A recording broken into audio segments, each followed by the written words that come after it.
Hey guys, it's Mitch. How's it going? We're back for more crazy time travel shenanigans in Walt Simonson's Fantastic Four number 338.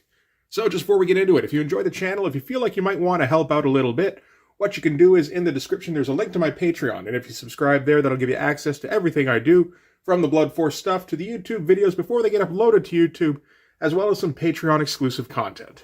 Alright, so we're back for more of this pretty awesome Fantastic Four storyline. If we remember what happened in the last one, the Fantastic Four got bombed by the future. The reason for this was being surmised as what was it? I think it was the radical dodecahedron, if I remember correctly. I'm not going to look it up. I'm going to assume that's the case. But what that device did was it enabled Reed to travel through time. You'd think that wouldn't be the first time he'd come up with a time machine in 300 issues, but I don't know, maybe this one had different parameters than something they had before. Maybe they actually never did a time travel storyline. Seems unlikely in the 5 years of John Byrne era. But you never know. I haven't read it yet.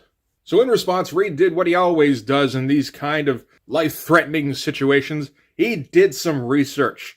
And he found out that there was a time bubble that was set up around 20 to 25 years in the future, which basically made it so time travel beyond that point was impossible. And it was hypothesized that at the center of that time bubble was some horrible weapon or some kind of interdimensional happening or something.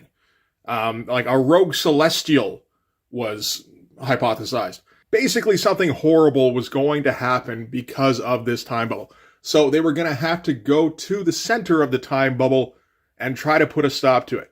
And to help them out in that, they enlisted the aid of Thor and Iron Man of the Avengers. And honestly, I kind of loved every page of the first chapter of this story, so I was looking forward to this a fair bit. And I don't think it disappointed. So we'll start off with the cover here. That's a pretty wild cover. Maybe not quite as iconic as the last one, but there is some crazy shit going on. And this is Fantastic Four going into the Maelstrom, guest starring Death's Head. Remember Death's Head? I've never seen Death's Head in a comic before this.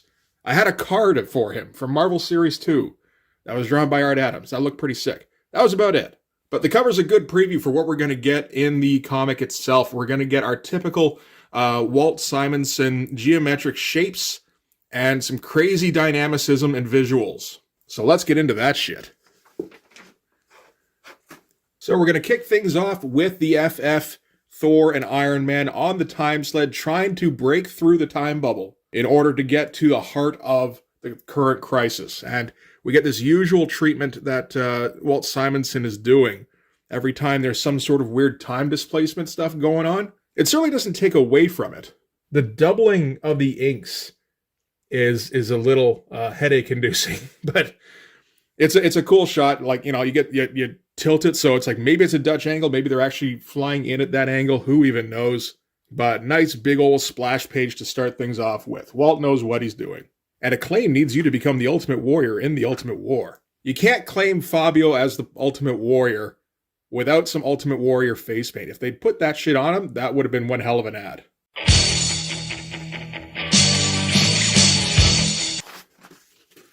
Alright, so this is our heroes on the time sled. It does look more like a sled here. This is kind of the first time we're getting a real good look at it. And that makes sense, because they're going to have to, like, surf time waves on this thing. You can see, like, them spinning up time in their wake, which is kind of great, actually. And they seem to be breaking through some sort of barrier. And they're going, like, just into crazy visual land.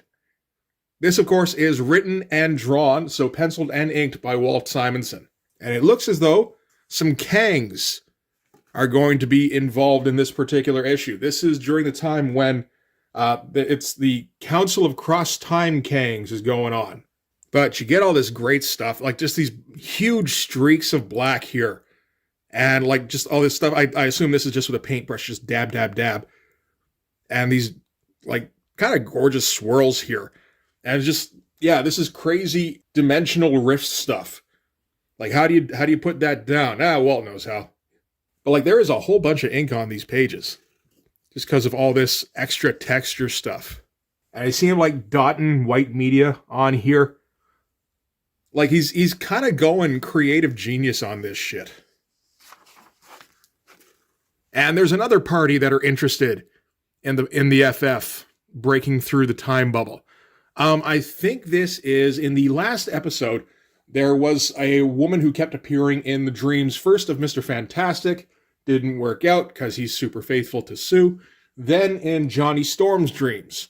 He's married, but he's a little less devoted. We didn't get a name for her there. We don't here either. She does have some kind of assistant who is facilitating her breaking into the bubble to follow the Fantastic Four. It feels like I should know who these people are. It almost looks a bit like Nebula, although I'm probably just saying that because of the blue skin. This really could be anybody. And again, more wild visual stuff going on here. This is getting like almost scribbly, where he's just putting down like really fast movements with the pen here, or a brush, or whatever the fuck he's doing. And I like the time sled going to ludicrous speed here. You gotta be careful they don't go to plaid next. And Johnny screams in his sleep. Just before they approach the time bubble, they were all experiencing like temporal pressure of some kind, and he kind of succumbed to it where he passed out. But he was also the one whoever was trying to infiltrate the Fantastic Four's dreams did make the most progress with. And we're going to see here that I think that it did kind of break his brain. But they break through the other side of the time bubble, and they're right in the middle of a futuristic city. And it turns out this is New York in the future. Just weird old futuristic bubbly buildings everywhere. And we get that great flying movement that Walt loves, where you get really sharp turns all over the place. More of it here. Looks great. And so everything in the city here, it seems to be frozen. Nothing is moving, including the aircraft in the sky. They're all just hovering in place. So Mr. Fantastic's explanation for this is whatever is causing this bubble is creating a time dilation effect, stretching time out around the perimeter of the bubble and creating the frozen appearance. So time is progressing, just at a ridiculously slow pace. They're safe from it because they're inside of their probability bubble. I believe Mr. Fantastic had to put the probability buffers to maximum to break them through the time bubble. And he figures that whatever's causing this must be a massive source of energy. So he just kind of does a quick scan of the area. Just a crazy visualization of that. I'm not entirely sure how that's done, whether that's a screen tone of some kind. Maybe. It looks very 70s. Like a 70s sci-fi kind of thing. Like this is an alternate dimension. And Walt is that guy, right? Like he was doing Star Slammers in the 70s. But he is able to locate the source of whatever the fuck is going on here. But right at that time, something busts through into the timeline. And it turns out it's Death's Head.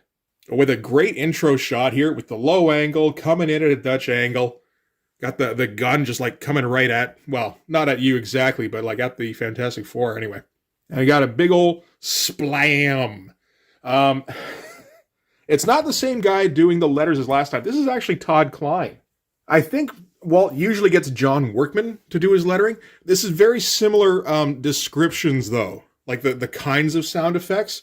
So I assume then that Walt is determining what sounds go where.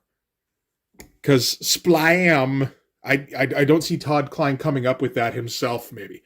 Nor the other ones that come in later. So naturally, Thor's first instinct is to throw Mjolnir at the intruder. Because Thor doesn't think things through very well. And Death's Head dodges Mjolnir easily with some tight turns. Again, that great Walt Simonson flying. And then starts shooting back in response. He's not shooting regular bullets because he's not been hired to kill anybody this time. Apparently, he does get hired for that fairly often. So he's firing these like net trap kind of things, which Iron Man repulses fairly easily. I love the way Walt Simonson does like stuff like disintegrating. Just I don't know, something about that stuff just shattering. It's very satisfying. And this is a great shot of Death's Head coming in here. This should be like an ad for a toy, with with the great like boom boom booms of the cannon firing, and splacked and zapped.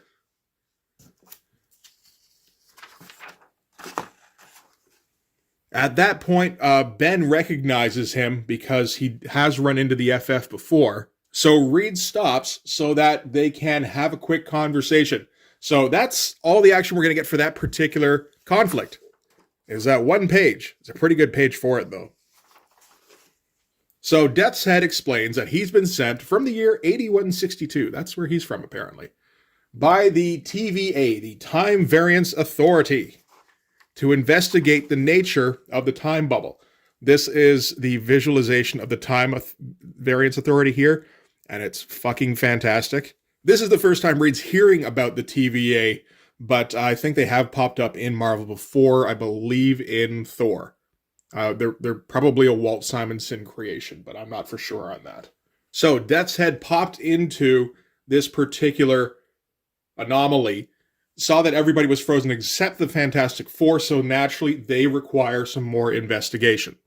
As far as he's concerned, they're the reason for what's going on here. And at that moment, they get kablammed by an incoming energy burst. This is great stuff. It's also very quick. Like, there's no rendering going on here. It's very simple shapes, and the explosion itself is all pretty quick, just these sketch lines. So, if you're thinking in terms of how long Walt is spending on each page, it's like he put in a whole bunch of extra time here, and then made it up here, it feels like. And it turns out what's attacked them is Kang. And Kang is also after the source of the time bubble. He assumes it must be a weapon of some kind, and whatever it is, he's going to use it to conquer things, most likely. That seems, that seems in line with his MO. So Iron Man takes a quick shot back, which hits him. Nice impact. Doesn't do any damage because Kang has future tech, but something happens which seems to overload his suit or something. And we get a great shot here with this thing just like going haywire on him. I love this. This whole page is like very Kirby-esque. Like with the power shot here, and we even get a little bit of Kirby crackle in here, all these energy rays coming out. And I'm pretty sure Simonson was a big Kirby fan, and his art style is basically just taking Kirby's kind of style to a different level of abstraction in a lot of cases. And we got a few more of those great sound effects too, with pow and splam and cacked. Fucking Kang got cacked there. Oh, don't forget skiplack. Yeah, this has got to be a Walt thing. And it turns out that what took out Kang in this case was Death's Head. While Kang's stuff may be from the future, his armor and all that, it's not from like 82nd century future. So Death's Head still has him outmatched here. And they're able to capture him, and they take the mask off him, and it turns out it's this like lizard-looking dude. So he's a member of the Cross-Time Kang. Council of Cross... I don't even fucking know. There's a whole bunch of guys wearing Kang outfits. And we're going to get a few more of them in this issue. So they figure they're going to have to interrogate him. You get the feeling Reed would probably question him a little too nicely for Death's Head's preference. So he just takes over, grabs him by the face, and just says, okay, you're going to tell me everything I want to know, or I'm going to rip your eyes out with my teeth one by one and feed them to you, right? Okay, so start talking. So, Frog Kang here lets them that the Council of Cross-Time Kangs have determined that a renegade Celestial is making a terrible weapon at the heart of the bubble.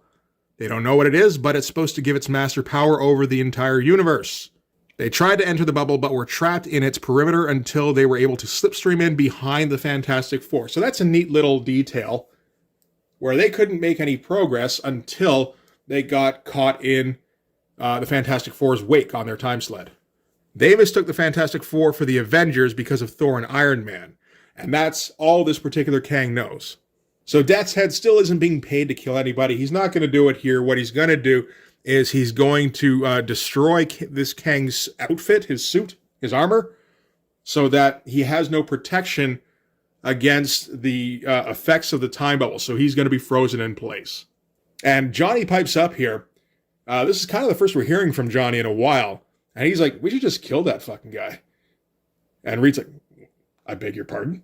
And this is our first indication that something is affecting Johnny where he just isn't right. But Reed just kind of lets it go as like stress or something, maybe. And it's like, okay, that was a weird suggestion. We're just going to keep going All right, so sit down in the time sled.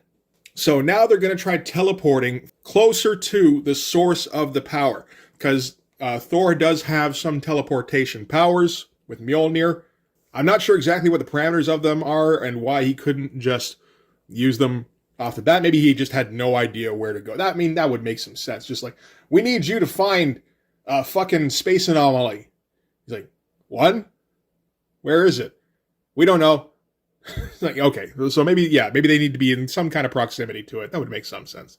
And Death's Head is going to come with them because he still hasn't figured out what the fuck is causing all this shit, so he doesn't have anything to report back to the TVA yet. So in the twinkling of an eye, the singing hammer weaves a curtain around the heroes as they vanish forever from the byways of the future Earth, to reappear millions of light years distant from a vast and terrible sight. Far below them is a universe gone mad. So insane splash page of fucking something huge and terrible. And it's technology of some kind. And I mean, they can't imagine that they can actually do something against this.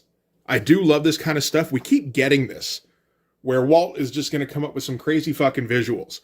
What this is apparently is it's kind of like, if you remember on Star Trek, because I'm sure you all watched Next Generation, this is basically a Dyson sphere. So as Reed describes, an artificial construct, but in this case, instead of being a solar system, it's the size of a galaxy, which seems unlikely because we can see the curve, but fuck it, whatever. You kind of have to have the curve in there to show that it's a sphere of some kind. And they get readings that there is some sort of spectacular gravity well within the central artifact. Iron Man here says, whatever's inside, whether it's a celestial weapon or a cosmic drain pipe, it's got to be the source of the time bubble.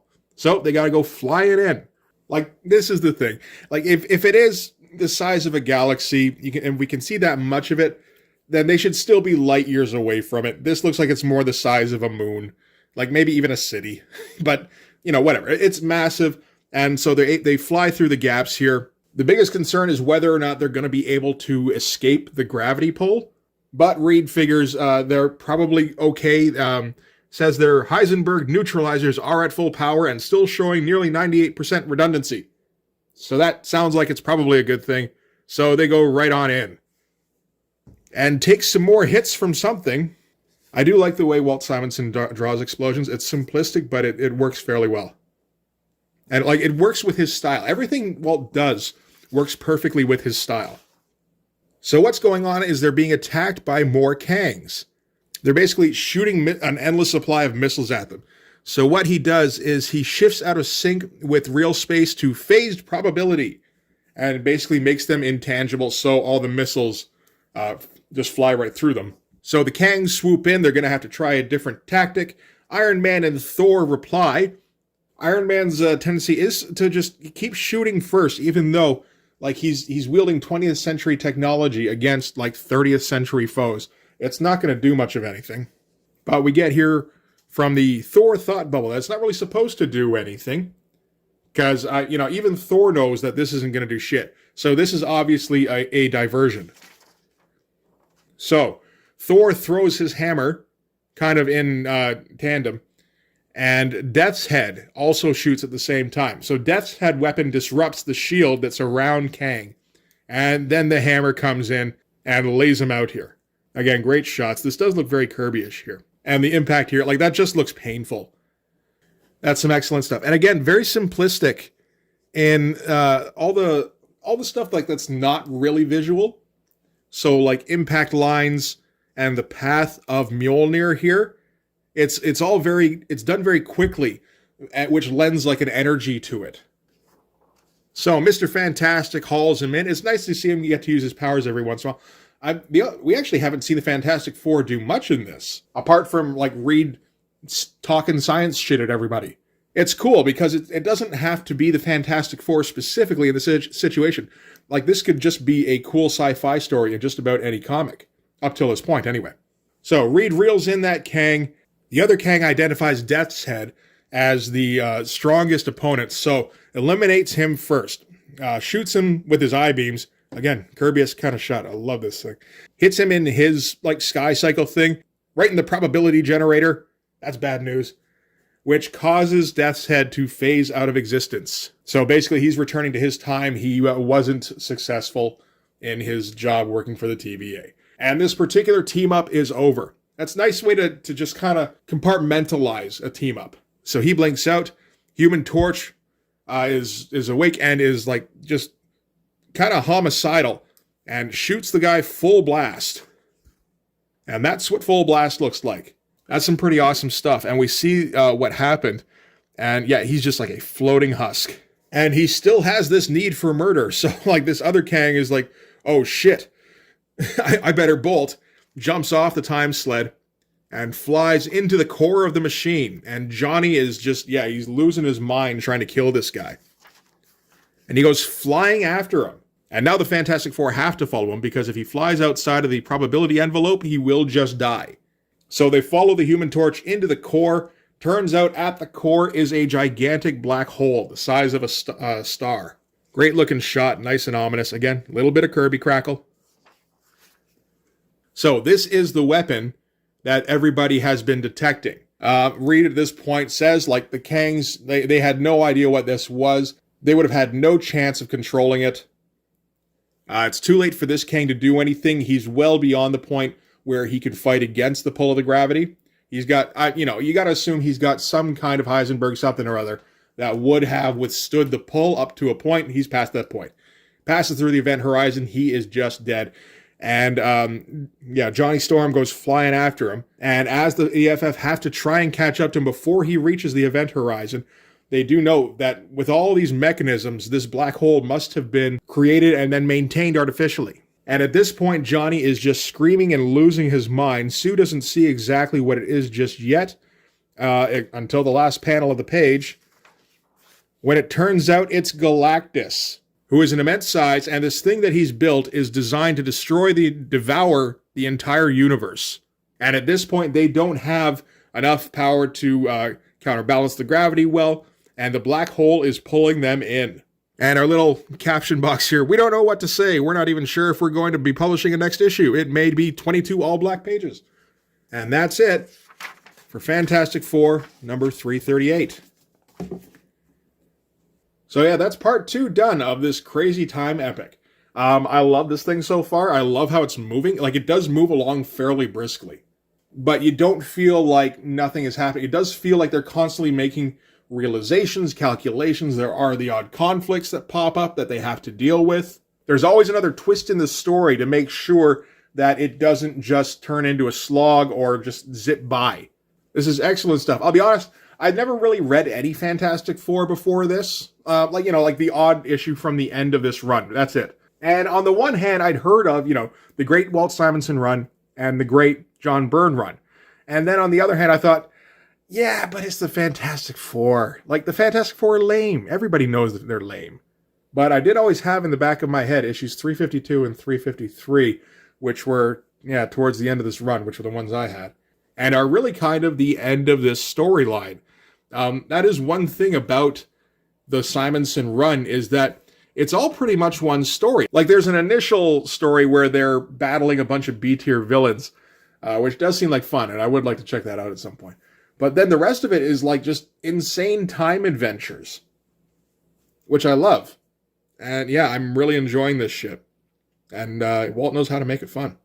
So yeah, looking forward to the next one when that comes out. But that's going to do it for this one. Thanks very much for watching. If you like this video, please hit like, hit subscribe, hit the notification so you know when the next one's coming out.